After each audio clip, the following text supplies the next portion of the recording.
1997 yılı 2. ayının 5. günü yüz bergen G'ulji yaşlarının Xitoy hukumatiga qarshi norozilik namoyishi qonliq bostirilgan edi. Shuningdan buyon 5 fevral G'ulji qirg'inchiligi muhojiratdagi Uyg'urlar tarafidan xotirlanib kelmoqda. Mazkur qonliq voqea shu davrlarni boshdan kechirgan Uyg'urlarning fojialik eslamalarni qoldirgan. Oradan 27 yil o'tgan bugungi kunda muhojiratdagi Uyg'urlar turli faoliyatlar bilan bu qonliq qirg'inchilikni xotirlamoqda. İstanbul'daki Şarq Türkistan Təşkilatlar Birliği bugün yani 4 fevral İstanbul'daki Xitoy konsulxonasi oldida keng ko'lamlik namoyish va axborot e'lon qilish yig'ini o'tkazdi. Mazkur tashkilot bir necha kun burun xalqni namoyishga safarbar qilgan edi. Bu haqda bayonot e'lon qilgan Sharq Turkiston Madaniyat va uchur markazining raisi Abdujilli Qarqash apandi G'ulji qirg'inchiligini Xitoyning Uyg'urlarga yurgizayotgan irqiy qirg'inchilik bostirishlarining dunyoga oshkorlanishi, shundaqla Uyg'urlarning Xitoy kommunist hokimiyatiga qarshi kurashlarining bir partiyasi deb atadi. Turkiyaning Bejindagi bosh elchisi İsmail Haqqi Musa boshchiligidagi vakillar o'miki 30 yanvar kuni atalmış Uyg'ur Avtonom rayonlik partikomining sekretari Ma Shungrui bilan ko'rishib, Turkiya Xitoy do'stligi va hamkorligini cho'nqurlashtirish, ikki tarafning savdo miqdorini oshirish, xavfsizlik hamkorligini kuchaytirish haqida o'rtaq tonish hosil qilgan. Xitoy taratqullarining xabar qilishicha, bosh elchi Xitoy bilan birlikda terrorlikqa qarshi turish, din va boshqa sohalarda hamkorlikni kuchaytirishni xohlaydiganligini bildirgan. Turkiyaning Uyg'ur qirg'inchiligiga sukut qilishi tanqidga uchrayotgan bir sharoitda bosh elchining Urumchi ziyorati andish qo'zg'adi.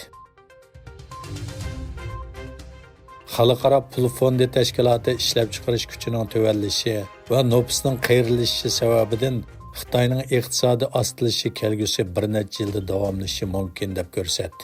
O'tgan yili Xitoy o'yimlik kasbidagi qarz kirisining jug'rafiyalik siyosiy jiddiylik sababli kuchayishi va yer shari ehtiyojining ojizlashiga ergishib, Xitoy yaqinqi yillardan buyongi eng osti eshishni ko'rdi.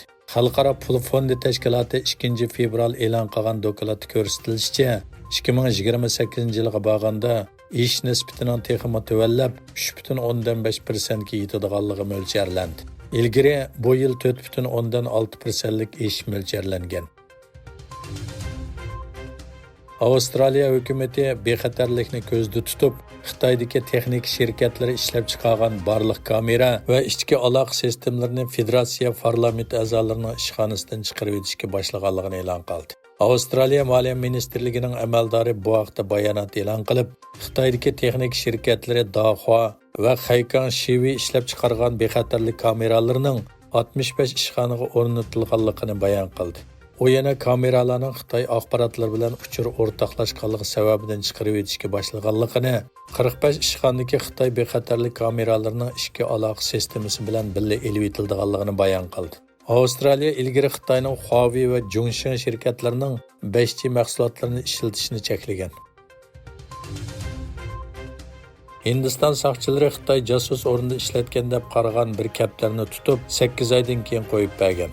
Hindiston axborot aloqa gazetining xabariga qaraganda 2023 yili mayda bayqalgan va Xitoyning jasusi deb gumon qilingan bu kaptarning Tayvandan Hindistonga kelgan musobaqa qushi ekanligi bekitilgan. Putida Xitoychaga o'xshash yozmalar bo'lg'ashqa soqchilarning diqqatini qo'zg'agan bu kaptar 8 oy tutib turilgandan keyin Bombay hayvonlar rayimsizligining oldini olish jamiyatiga evatilgan va jamiyatning mol doktorlari tomonidan tabiatga qo'yib berilgan.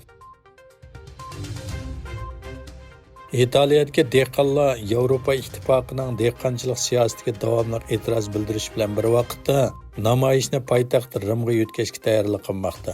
Yaqinda yo'lga qo'yilgan dehqonchilik siyosati Yevropa ittifoqidagi nurg'un davlatlarda, bo'libmi Germaniya, Fransiya, Ispaniya, Gollandiya, Belgiya, Polsha, Italiya va Vengriyadagi dehqonlarni rozi qilolmadi. Gretsiyaning Saloninkardagi dehqonlar traktorlari bilan namoyish qilib, hukumatdan yordam talab qildi.